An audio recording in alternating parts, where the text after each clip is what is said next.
అందరికీ నమస్కారం. తెలుగు కథామాలకు స్వాగతం. జానకి విముక్తి నవల చదువుతున్నాను. రాసిన వారు రంగనాయకమ్మ గారు. జానకి కుప్పకూలిపోయింది. గోడకి చేరబడిపోయింది. ధైర్యంగా ఉండి జానకి, ఇవాళ కాకపోతే రేపు ఎలాగా వెళ్తావు కదా, మానవు కదా.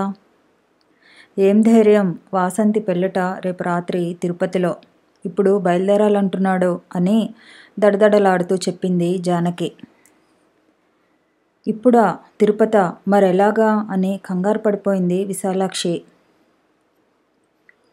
నాకు ఒకలాగా అనిపిస్తోందండి. పెళ్ళికి మా అమ్మ తప్పకుండా వస్తుంది. అక్కడికి వెళ్తే మా అమ్మతో వెళ్ళిపోతాను. 10 రోజులుండి వస్తానని చెప్పి వెళ్తాను. అవును, అలాగ చేసినా మంచిదే. మీ అమ్మ పెళ్ళికి వస్తుందంటావా? మా ఇళ్లలో భర్త పోయిన వాళ్ళు పెళ్ళిళ్ళకి వెళ్ళరే. ఏమో, వస్తుందండి. వీళ్ళు ఉత్తరం రాసే ఉంటారు. రాకపోతే బాగుండదనుకుని తప్పకుండా వస్తుంది. అయితే అలా చెయ్యి, ధైర్యంగా ఉండు. అదే నేను చెప్పేది. ఎప్పుడు బయలుదేరుతున్నారు? 7 గంటలకట. మళ్ళీ మిమ్మల్ని ఎప్పుడు చూస్తానో. అదెంత భాగ్యం. నేను పిల్లలు ఒకసారి హైదరాబాద్ వస్తాంలే. నువ్వు జాగ్రత్తగా అక్కడికి చేరితే చాలు. చేరాక ఉత్తరం రాయి. నన్ను మర్చిపోకండి అని బొటబొట కన్నీళ్లు కార్చింది జానకి. పిచ్చిదానివా మంచిదానివా అని విశాలాక్షి విచారంగా నవ్వింది. అతను స్నానం ముగించి బయటికి వస్తుంటే విశాలాక్షి వెళ్ళిపోయింది. జానకి అతనికి అన్నం వడ్డించింది. తను కూడా సహించినంత వరకు తింది. ప్రయాణానికి అంతా సిద్ధమైంది. ఇంటికి తాళాలు వేశారు. జానకి మొక్కల దగ్గరకు పరిగెత్తి ఆకులు ముట్టుకొని శాశ్వతంగా సెలవు తీసుకుంది. విశాలాక్షి చంటివాణ్ణి భుజం మీద వేసుకుని వాకిట్లో నిద్రపుచ్చుతుంటే వాడి పాదాలు ముద్దు పెట్టుకుంది. జానకి ఏది అని అడగండి రేపు. ఏం, రోజూ అడగండి, లేకపోతే మర్చిపోతాడు నన్ను. మీరెవ్వరూ మర్చిపోవద్దు నన్ను. ప్రమీల గారిని అడిగానని చెప్పండి అని గబగబా చెప్పేసి గేటు దగ్గరికి పరిగెత్తింది. వెంకట్రావు అంతకుముందే ఆటోలో సామాను పెట్టి ఎక్కి కూర్చున్నాడు. జానకి కూడా ఎక్కింది. ఇప్పుడు మూర్తిగారు ఎదురుపడితే అనుకుంది ఉద్వేగంతో. ఇందులోంచి దిగి అందులో ఎక్కిపోవటమే. దారిలో ఏ ఆటో కనబడ్డా ఆతృతగా చూసింది. బస్సులో ఎక్కినప్పుడు కానీ తను అతని పక్కన కూర్చోవలసి వస్తుందనే సంగతి ఆలోచనకు రాలేదు. తెల్లవారులు అతని సరసన కూర్చోవడం తలుచుకుని బెంబేలెత్తిపోయింది. ఆ ప్రమాదం తప్పిపోయినప్పుడు ఎంత ఆనందం కలిగిందో. ఇద్దరికీ సీట్లు విడివిడిగా వచ్చాయి. దూరంగా ఆడవాళ్ళ దగ్గర కూర్చుంది. అప్పుడే హైదరాబాదులో కాలు పెట్టినంత ధైర్యం వచ్చేసింది.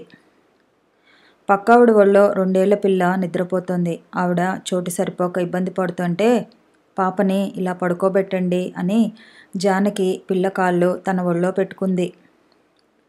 ఆ ప్రయాణం జానకి ఏమీ ఇబ్బంది కలిగించలేదు. బస్సు ఆగిన చోట 2-3 సార్లు ఆడవాళ్ళు కిందికి దిగితే తను దిగింది. అతను వెనక సీట్లో ఎక్కడున్నాడో కూడా అటువైపు మొహం తిప్పి చూడలేదు. ప్రయాణం ఏమీ దిగుల్లేకుండా సాగింది. తిరుపతిలో పెళ్లివాళ్లు దిగే సత్రం దగ్గరికి చేరగానే జానకి తెలిసిన సంగతి వాళ్ళమ్మ రాలేదు.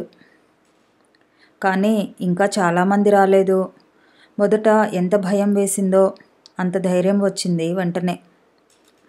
పెళ్లివేళకి రావాలంటే ఇంకా చాలా టైము ఉంది. చాలామంది రావాలి. ఎంత ధైర్యం చెప్పుకున్నా జానకి మళ్ళీ దిగులు ముంచుకొచ్చేసింది. పెళ్లి కూతుర్ని చూద్దామనే కుతూహలం లేదు. అత్త ఏదేదో అడిగితే పొడి పొడిగా ఏదేదో చెప్పింది. మొహం కడుక్కుని స్నానం చేసి ఒక చాప సంపాయించుకుని ఒక మూల వేసుకుని నిద్రపోయింది. వేవిళ్ళట, ఒంట్లో బాగోలేదట అని బంధువులు ఒకళ్ళకొకళ్ళు చెప్పుకున్నారు. ఇంకా ఏమేం చెప్పుకున్నారో జానకి ఎరగదు. మధ్యాహ్నం 1 గంటకి జానకి లేచేప్పటికి కూడా వాళ్ళమ్మ రాలేదు. సాయంత్రానికి కూడా రాలేదు. ఇక రాదని నిర్ధారణ అయిపోయింది. తను మళ్ళీ విజయవాడే వెళ్ళాలనుకుంటే జానకి గుండె ఆగిపోయింది. ఆ పెళ్ళి ఎలా జరిగిందో, పెళ్లి కూతురు ఎలా ఉందో, పెళ్ళికొడుకు ఎలా ఉన్నాడో, జానకి కన్నెత్తి చూడలేదు. వేవిళ్ళ ధర్మమా అని ఆ రోజు వికారం మరీ ఎక్కువైపోయి రోజంతా పడుకునే ఉంది. 2 సార్లు కాఫీ తాగితే కడుపులో ఇమడలేదు. జానకి ఏం తిందో ఎలాగుందో వెంకట్రావు పట్టించుకోలేదు. అతను తిరుపతి గడ్డ మీద కాలు పెట్టగానే మగపెళ్లి వాళ్ళతో కలిసిపోయి సరస సల్లాపాల్లో మునిగిపోయాడు. అక్కడ ఎవరెవరో వరసైన వాళ్ళందరూ చేరి వంశాల గురించి, గోత్రాల గురించి, వాళ్ళ తాతల శౌర్యాల గురించి పోసుకోలు కబుర్లు మొదలుపెట్టారు. వెంకట్రావు ఇంకో వెంకట్రావుని పట్టుకొని, ఓయ్ బావగారు, బావగారు అని 10 సార్లు పిలిచి ఉడికించాడు. ఆ బావగారు ముసిముసి నవ్వులతో, ఎంతైనా మీరు మా కాళ్ళు కడిగేవాళ్లే కదండి అని జవాబు చెప్పి చావు దెబ్బ కొట్టానని సంతోషించాడు. వెంకట్రావు ఆ రకం సరసాలతో పులకించిపోయి జానకి మీద పెత్తనం చేయాలనే సంగతి కూడా మర్చిపోయాడు. పెళ్ళైన మర్నాడు పెద్ద చీదర వచ్చి పడింది జానక్కి. పెళ్లికి వచ్చిన జనంలో దాదాపు మగవాళ్ళందరూ గుళ్ళు గీకించేసుకున్నారు. ఎవరో బొత్తిగా చాదస్తులు జుట్టుకి ఆడదానికి సంబంధం ఉంటుందని కొంచెమైనా నమ్మేవాళ్ళు 4-3 మాత్రం ఆ పని చేయలేదు. వెంకట్రావు గుండుతో దూరం నుంచి వస్తూ ఉంటే జానకి తన కళ్ళని తను నమ్మలేకపోయింది. ఎలాంటి పని చేశాడు అని రోతపడింది. వెంటనే అతని సంగతి నాకెందుకు అని మొహం తిప్పేసింది. కాసేపటికి అత్త కూడా హఠాత్తుగా గుండుతో ప్రత్యక్షమైంది. స్తంభించిపోయింది జానకి. తను చూసేది నిజమో అబద్ధమో తేల్చుకోలేకపోయింది. మొహం ఎటు తిప్పి ఎవరిని చూస్తే అటు ఒక గుండు. ఆడవాళ్ళు, మగవాళ్ళు, పడుచువాళ్ళు, ముసలివాళ్ళు, ఎన్నెన్ని మొహాలో గుళ్ళతో వికారంగా, రోతగా, చీదరగా. ఈవిడ ఎంత అందమైంది అని జానకి పదే చూసిన ఒక ఆవిడ 25 ఏళ్లన్నా లేని మనిషి గుండు మీద తెల్ల రుమాలు కప్పుకొని తిరుగుతూ కనబడింది. జానకి వెర్రిగా చూసి దూరంగా పోయింది. తిన్నది కడుపులో ఇమ్మడలేదు. కాసిన్నీళ్లు సంపాదించి మొహం కడుక్కుని అక్కడి నుంచి వెళ్ళిపోయింది. అందం అని తెగ ఏడుస్తారు. ముస్తాబుల కోసం చచ్చిపోతారు. ఎంత తేలిగ్గా గుళ్ళు గీకించేసుకున్నారో అని జానకి తన కళ్ళని తనే నమ్మలేనట్టు కొత్త గుళ్ళని చూసి ఇంకా నిర్ఘాంతాలు పోయింది. కాసేపటికి ఎవరో వచ్చారు జానకి కోసం. మీ అత్తగారు పిలుస్తోంది అంటూ. ఎందుకు, నేను రాలేనని చెప్పండి, పడుకున్నాను అని జానకి మామూలుగా చెప్పింది. తనని కూడా గుండు చేయించుకోవడానికి ఆహ్వానిస్తున్నారని జానకి ఎలా ఊహించగలదు? ఆ మనిషి వెళ్ళాక అత్త వచ్చింది గుండుతో. ఒసే, అందరూ స్వామికి తలనీలాలు ఇచ్చుకుంటున్నారు, నువ్వు కూడా లేచిరా అంది. జానకి ఎంత కోపంగా, ఎంత తీక్షణంగా, ఎంత నివ్వెరపోతూ చూసిందో. ఒక్క చూపు చూసి మొహం తిప్పేసింది. ఏంటి అలా కూర్చున్నావు, తొందరగా రా, మళ్ళీ బస్సు వేలవుతుందంటున్నారు. మీకు మతిపోతే నాకు పోయిందనుకుంటున్నారేమిటి అంది కోపంగా మొహం చిట్లిస్తూ. అత్త గుండు వేసుకుని తన ఎదురుగా ఇంకా నుంచుని ఉంటే భరించలేక, నేను ఇవ్వను గాని వెళ్ళండి అని అసహ్యపడుతూ చెప్పేసింది. అత్త తెల్లబోతూ, కళ్ళు పోతాయి, చెంపలేసుకో ముందు, ఏంటా పొగరుమోతు మాటలు, ఎందరెందరిస్తున్నారో చూడు, ఉత్త మనిషివి కూడా కావు, నీకు నెల తప్పితే నీ తలనీలాలు ఇప్పిస్తానని 2 ఏళ్ల కిందటే మొక్కుకున్నాను అని ఇంకా ఏదో అనబోతుంటే జానకి కోపంగా, నా జుట్టు ఇస్తానని మీరు మొక్కటం ఏమిటి, నేనివ్వను, ఎందుకు అనవసరం మాటలు, వెళ్ళండి, నాకు అసలే తలపోటుగా ఉంది అని విసుక్కుంది. అత్తకి పౌరుషం వచ్చి కొడుకు కోసం కబురు పంపింది. వెంకట్రావు ఆఘమేఘాల మీద వచ్చి వాలాడు. గుండు తలతలలతో వచ్చి సంగతంతా విన్నాడు. గుండు చేయించుకునే ఆడవాళ్ళని ఎంతోమందిని చూస్తూనే ఉన్నాడు చిన్నతనం నుంచి. భార్యకి కూడా గుండు చేయించటం అంటే అతనికేమీ ఎబ్బెరికం అనిపించలేదు. చాలా రోజుల నుంచి జానకి మీద ఉన్న కోపం తీర్చుకోవటానికి అదొక మార్గంలాగా కూడా కనబడి లోపల సంతోషం కూడా కలిగింది. ఆ పని జానకి చేయనంటోంది కాబట్టి ఆ పని చేయించటం మరీ సంతోషం. బోలెడు మంది చేయించుకుంటున్నారుగా అన్నాడు జానకి దగ్గరకొచ్చి మొదట కొంచెం నెమ్మదిగా. జానకి చెప్పు తీసుకుని కొడదామనుకుంది కానీ అలా కొట్టగలిగితే ఆ మనిషి జానకెందుకు అవుతుంది? ఒకసారి తీక్షణంగా చూసి మాట్లాడకుండా ఊరుకుంది. అత్త పెద్దరికంతో నచ్చజెప్పడానికి ప్రయత్నించింది. నా మాట విను, కొడుకుని కని తేలిగ్గా తిరుగుతావు. అలా వెళ్ళి చూడు, ఎన్ని వందల మంది ఇస్తున్నారో. కొండకు వచ్చి తలనీలాలు ఇవ్వకుండా వెళ్తావా? వెంకటేశ్వర స్వామికి తలనీలాలే ప్రీతం అంటారు. నేనివ్వను, నాకిష్టం లేదు, నన్ను అడగొద్దు అని జానకి మొహమంతా జేవురించుకుని మళ్ళీ గట్టిగా చెప్పేసింది. అప్పటికే వాళ్ళ చుట్టూ ఒక గుంపు చేరింది, బోడిగుళ్ళ గుంపు. వాటి మధ్య అక్కడక్కడ కొన్ని అంటకత్తరింపు గుళ్ళు. జానకి అంత పట్టుదలగా మాట్లాడటం చూస్తే వెంకట్రావుకి పీక తీసేసినట్టయింది. ఈ మనిషి ఇలా తయారైందేమిటి అని పెద్ద సందేహం వచ్చింది. ఎలాగైనా సరే జానకితో జుట్టిప్పించాలనే పట్టుదల పెరిగింది. అప్పటికే అత్త పోట్లాటలోకి దిగింది. రంభలా ఉన్నవాళ్లే ఇస్తున్నారు, అంతకన్నా మిడిసిపడుతున్నావా నువ్వు? 3 నెలలకి ముడికి అందుతుంది. నీ సొమ్మేం పోయింది? నీకేం మొద్దులాగా నువ్వు బాగానే ఉంటావు. ఏ కష్ట నష్టాలొచ్చినా మగాడికొస్తాయి. నీ వాళ్ళు జడ షోకు చూసుకుంటే చాలనుకుంటున్నావా? ఒరే, ఏం చేసుకుంటావో నీ పెళ్ళాన్ని, ఇద్దరూ గంగలో దూకండి, నాకెందుకు అని అక్కడి నుంచి వెళ్ళిపోయింది. వెంకట్రావుకి ఏం చేయాలో తోచలేదు. జానకిని పలకరించాలంటే ధైర్యం చాలలేదు. ఎవరో ఒక ఉపాయం చెప్పారు, 3 కత్తెరలు ఇస్తే చాలని, జుట్టంతా ఇవ్వక్కర్లేదని. ఆ మాత్రానికి లొంగదీసిన విజయమేననుకున్నాడు. పోనీ అలా చెయ్యి, 3 కత్తెరలు ఇయ్యి అన్నాడు. 3 కత్తెరలు కాదు, 3 వెంట్రుకలు కూడా ఇవ్వను, ఒక్క వెంట్రుక కూడా ఇవ్వను అంది జానకి. ఆమె కళ్ళ తీక్షణతకి, మొహం జేవురింతకి అక్కడున్న వాళ్ళంతా తెల్లబోయారు. పెళ్ళికి వచ్చిన వాళ్ళలో జుట్టు గొరిగించుకున్న వాళ్ళు, గొరిగించుకోకుండా మిగిలిన వాళ్ళల్లో కత్తెరలు ఇచ్చిన వాళ్లే గాని ఇవ్వని వాళ్ళు లేరు. పెళ్లి కూతురు పెళ్లి కొడుకు కూడా 3 కత్తెరలు ఇచ్చారు. వాసంతి కూడా ఇచ్చింది 3 కత్తెరలు అన్నాడు వెంకట్రావు అటెటో చూస్తూ. జానకి ఎర్రగా చూసింది. ఆ చూపుకి అర్థం, వాసంతి జుట్టు వాసంతి ఇష్టం, నా జుట్టు నా ఇష్టం, నువ్వు నోరు మూసుకుని పో అని. బంధువుల ముసలమ్మ ఒక ఆవిడ నచ్చజెప్పడానికి వచ్చింది. నువ్వు చిన్నపిల్లవమ్మా, నీకు తెలీదు, పెద్దవాళ్ళు చెప్పినట్టు వినాలి. 3 కత్తెరలంటే ఎంతో తీయరు, ఎంతలో పెరుగుతుందే పిచ్చిగాని, కొండకొచ్చి మొక్కు ఇవ్వకపోతే. జానకి మధ్యలోనే కోపంగా, నేను మొక్కుకోలేదండి, నేను ఇవ్వక్కర్లేదు అంది.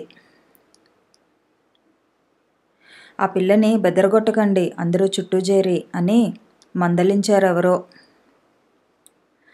ఏయ్, ఇక్కడేం చోద్యం చూస్తారు, వెళ్ళండి వెళ్ళండి అని వెంకట్రావు రోషంగా అందర్నీ కసిరాడు. కొందరు దూరం దూరంగా తప్పుకుని మళ్ళీ అక్కడికే చేరారు. ఇన్ని వందల మంది ఇస్తుంటే ఇదేం ఘనురాలా?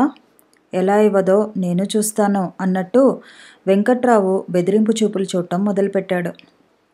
నేనిమ్మంటే ఇవ్వడానికేం అన్నాడు కంఠం తగ్గించి. అంటే నీ అందం చూడవలసింది నేనేగా, నీ అందం నా కోసమేగా, నేనిమ్మంటున్నానుగా అని అర్థం. ఈ పాయింట్ తప్పకుండా పనిచేస్తుందనుకున్నాడు. జానకి పేడ పురుగును చూసినట్టు ఒక్కచూపు చీత్కారంగా చూసి తల తిప్పేసింది. వెంకట్రావుకి తల తీసేసినట్టు అయిపోయింది. పెళ్ళాన్ని ఎంత అదుపాజ్ఞల్లో ఉంచగలిగాడో బంధువుల ముందు ప్రదర్శించాలని తీసుకొస్తే, తీరా ఇక్కడ పెళ్ళాం తన మాటే లెక్క చేయదని నలుగురు అనుకునేలాగా జరిగిందని కొత్త ఉడికిపోయాడు. మొగుడి మాట లెక్కే లేనట్టుంది అని ఎవరో నవ్వినట్టు కూడా వెంకట్రావు చెవికి అనిపించింది. ఏం చెప్తుంటే నీకాదా, 3 కత్తెరలియ్యి, అందరి జుట్లు ఇస్తానని మా అమ్మ మొక్కుకుందట. ఇవ్వకపోయావో చూడు, నీ దారి నీది, నా దారి నాది. ఆ పుస్తె ముక్క ఇక్కడే తెంపేసిపోతాను, నాతో రానక్కర్లేదు నువ్వు.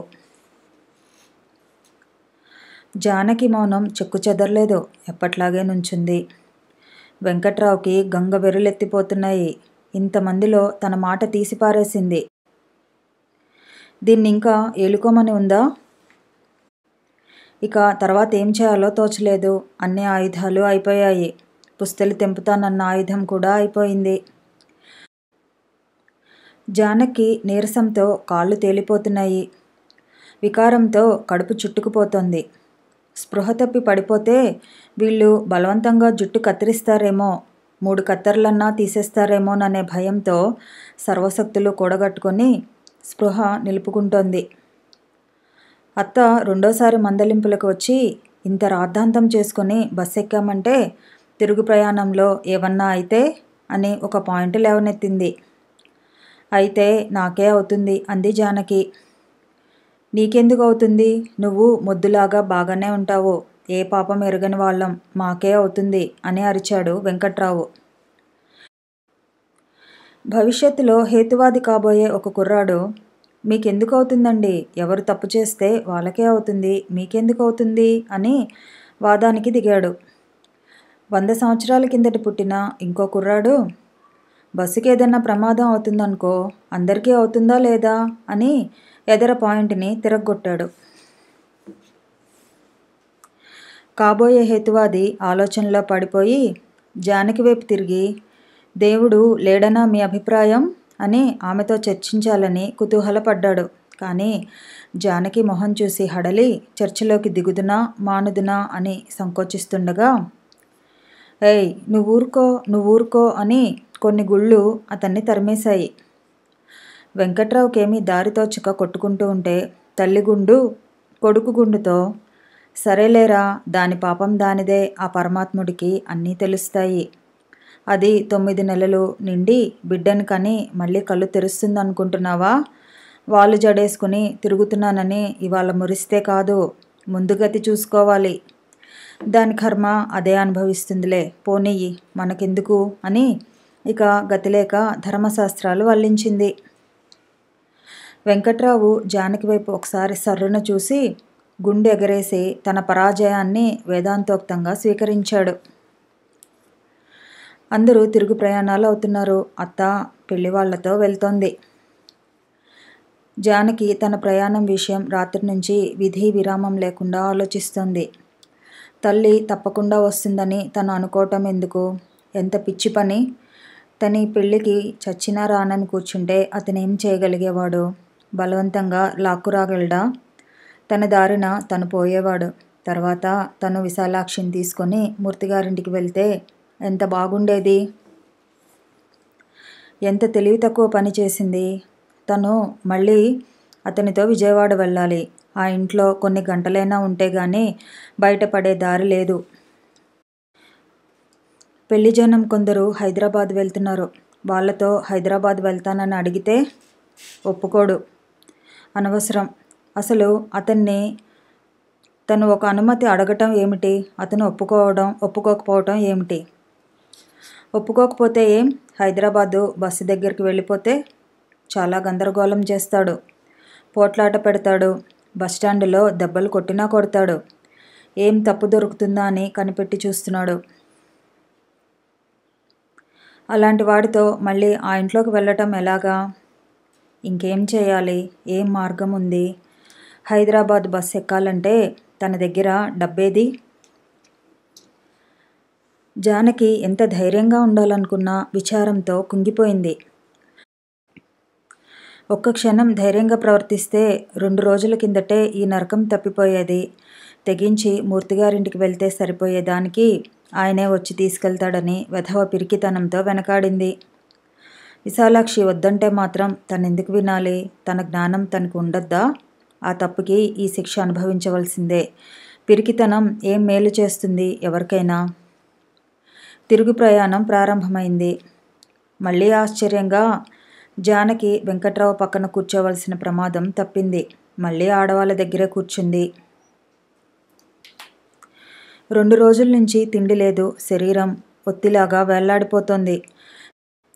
తనకి ఎంత నీరసంగా ఉందో బస్సులో కూర్చున్న తర్వాత తెలిసింది. పక్కన పిల్లాడు నారింజకాయ తింటుంటే ఆ పరిమళానికి కడుపులో వికారం కొంచెం తగ్గింది.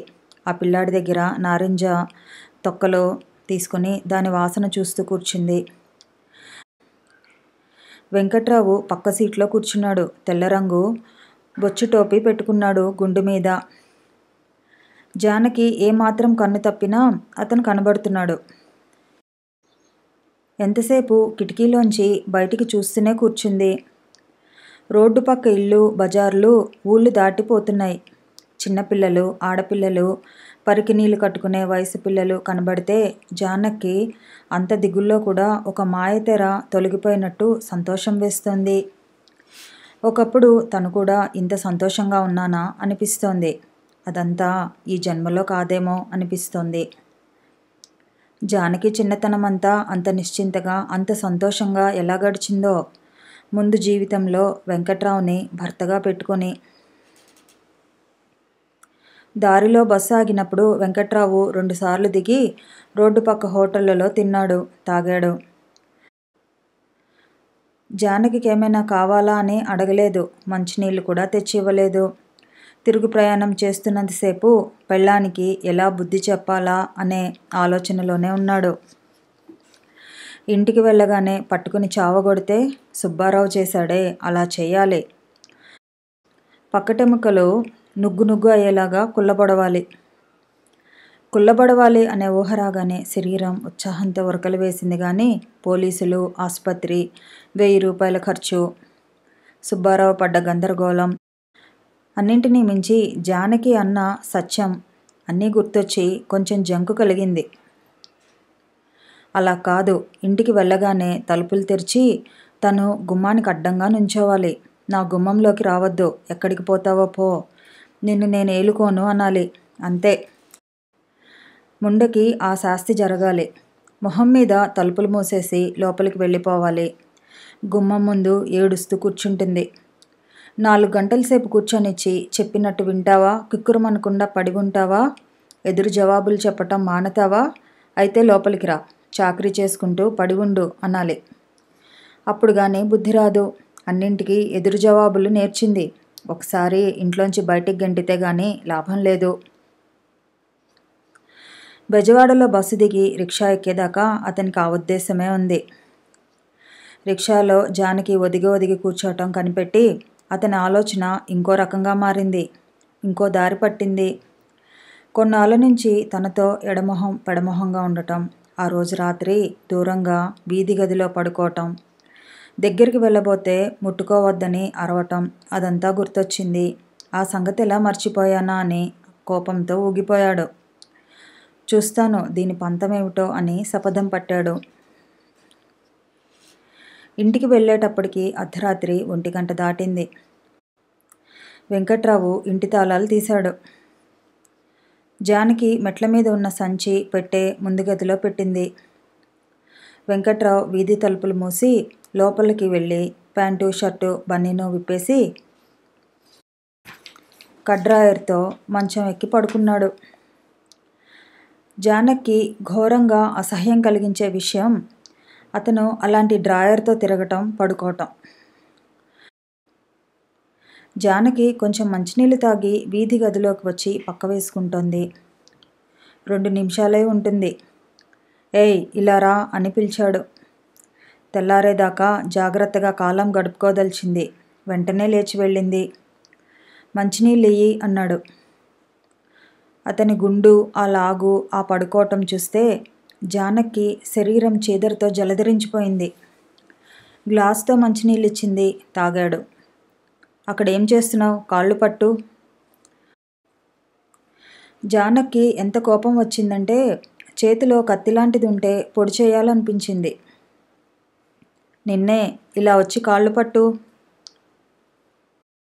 ఆ మాట తన చెవిన పడనట్టు జానకి గుమ్మం దగ్గరికి వెళ్ళిపోయింది. వినబడిందా?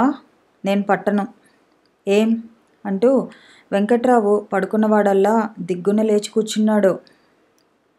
నేను పట్టను, నాకిష్టం లేదు. ఇంత విపత్కర పరిస్థితి అతనెన్నడూ ఎరగడు. నేను మొగుణ్ణి కానా, నువ్వు పెళ్ళానివి కావా? అయితే బయటికి నడు, ఇప్పుడే నా గుమ్మం దిగు. నీకెవడిష్టమో వాడి దగ్గరికే వెళ్ళు. తక్షణం బయలుదేరు. ఏం వినబడిందా? 10 నిమిషాలు చూస్తాను, ఏం చేస్తావో. ఆడపుట్టక పుట్టలేదా? మొగుడు చెప్పినట్టు నడవక ఏం చేస్తావు? రేపు ఈ పాటికి రంభలాంటి పెళ్ళాన్ని తీసుకొస్తాను. పోనీలెమ్మని ఊరుకుంటూ ఉంటే పేటరేగిపోతున్నావు. వేటగాడు మెత్తనైతే లేడీ 3 కాళ్ళతో నడిచిందట. నిన్ను పెళ్లి చేసుకున్న దగ్గర నుంచి నేనేం సుఖపడ్డాను, ఏం ముద్దు ముచ్చట్లు తీరినాయి నాకు.